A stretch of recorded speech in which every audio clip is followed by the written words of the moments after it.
Hello, and in today's video we're going to be looking at Prince Valiant, the role-playing game, or should I say the storytelling game. Now this is a really wonderful product and it's based on the Hal Foster 1930s cartoon, or comic I should say, of Val, Prince Valiant. He is a member of King Arthur's court and he's defending Britain against the nefarious Viking and Saxon invaders. Now this game here, as I say, is focused on Val and the stories of Val. So it's a sort of historical fantasy role-playing game. But what's particularly intriguing about this is a product of the 1980s. There's basically two versions of this rulebook, if I'm correct. So this is the original 1980s version, but more recently there was a Kickstarter and they reissued the game, and it's got a slightly different cover, if I remember correctly. But I believe the contents are more or less the same. I don't think they changed too much. Unfortunately, I haven't seen the new version. I was very tempted by it, but at the time I didn't have the money to back it, and I regret that because getting hold of either version of this book is pretty tough right now because it's out of print and out of production, and they're pretty rare. I think I've only seen 3 adverts for this particular rulebook on eBay recently, and 1, maybe 2 for the reissue. So let's flip to the back here and have a look. So this is a 120 page rule book, but the actual rules themselves fit on 1 or maybe 2 pages in total. They're very, very simple, super lightweight, and this is a storytelling game. It's really stripped back. There's hardly anything to the rules, but I actually think that's one of its strengths. But if you're someone who's into really crunchy, detailed rules, this probably isn't going to be a game for you.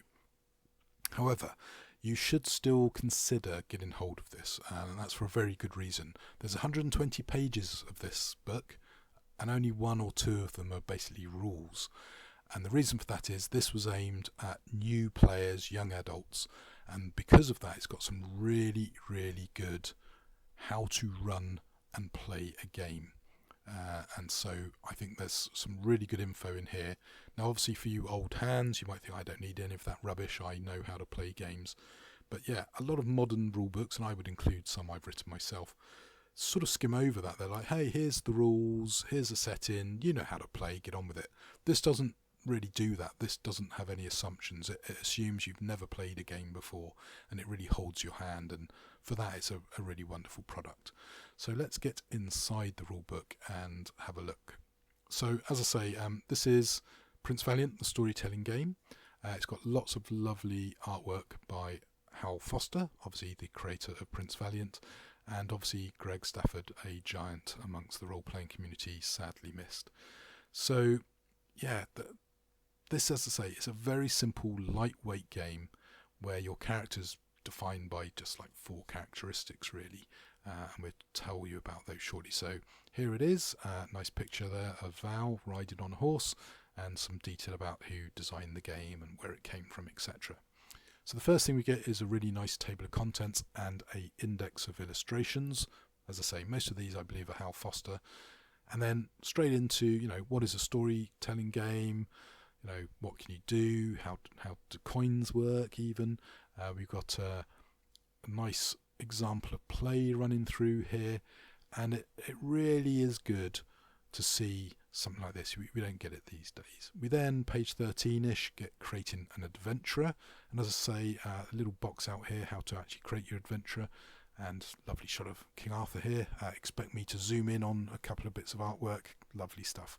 Now your character is defined by, as I say, 4 characteristics really. So you've got brawn and presence, so your physical might and your sort of intellectual, social ability, fame and skills basically. And all of those come together, and as you can see here, it tells you about how to get your skills, and there's basic skills which I want to say is about 9, and covers most of your bases, but there is an advanced game if you find these core skills not enough for you. So brawling and Cortese, I believe it's called, bit odd, but there you go. So your character, as I say, is defined by these 4 basic little things, with brawn and presence doing 80% of the heavy lifting. Does talk about coat of arms, and it also mentions somewhere in the book, hey, you should maybe consider getting Pendragon. So once you've worked out all your stats and everything, when it comes to a test, you're rolling 1 to 5 successes, which are heads on a coin, or alternatively, if you're doing an opposed roll, potentially I flip some coins, you flip some coins. Whoever gets the most successes wins, and of course that can also, if you're in combat, lead to you getting injured. And it talks about, how does that all interact to work out how many coins to flip. So super simple. Talks a little bit about fame in here as well, if I remember correctly. Then you've got your brawling and damage. Now, when you fight, you potentially lose brawn, and that sort of takes you out. I'm not sure you'd actually die. There's also rules for mass battle. Look, here's King Arthur charging into some Vikings, I believe. So yeah, really good there. Talks about mass battles, and obviously nice picture of a castle. And then fame, which is going to be pretty important if you want this game to sort of have legs and to develop your characters. We then get into a lovely bit about almost social contract stuff. So, how to be a player, how to be a storyteller. What can you do, what can't you do, what should you do, how do you write adventures. And so this is really good stuff for people who are totally new to role playing. And this is why I think you probably want this book, because it's got loads of great info in here. And, how do you write an adventure? How do you set up a campaign? It's all in here. And as I say, it's advice that we don't really have. I'm not sure we need 119 odd pages these days, but maybe we do, because a lot of people don't seem to know what they're doing sometimes. So we've got a list of sources here, including Mallory and of course the wonderful film Excalibur. So here you go, talks about making adventures and storyteller tricks, and really good stuff. Wonderful. Anyway, it does talk a little bit here about magic and monsters, so it's a little bit Scooby-Doo-ish potentially, that in the original comic strips, a lot of monsters were actually people in disguise, or there was a natural explanation, like maybe a dragon was actually a crocodile or something like that.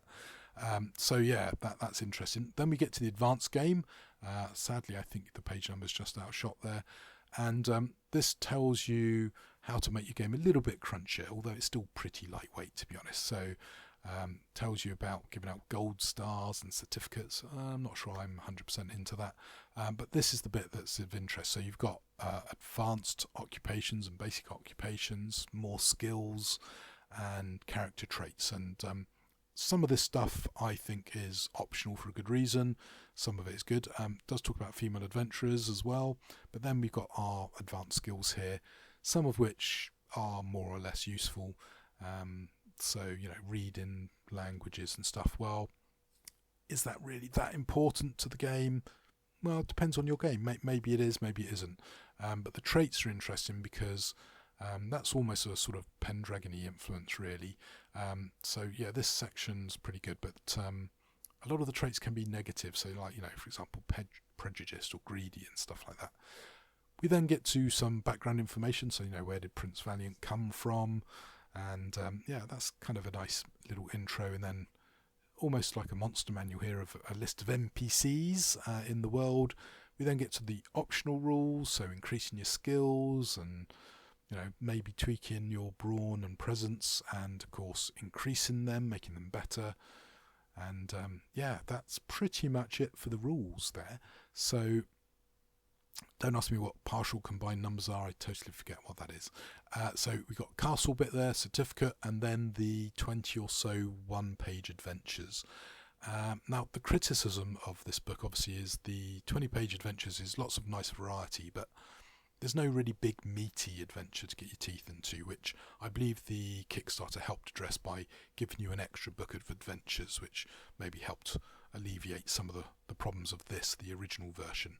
But in some ways, do you need a big meaty adventure? You've got a great framework in this book to build your own stuff by drawing either on King Arthur or the original comic strip itself, which is available in a lush reprint.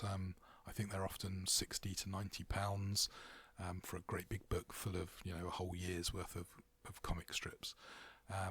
But this game, as I say, it totally blew people's minds, I think, back in the 80s.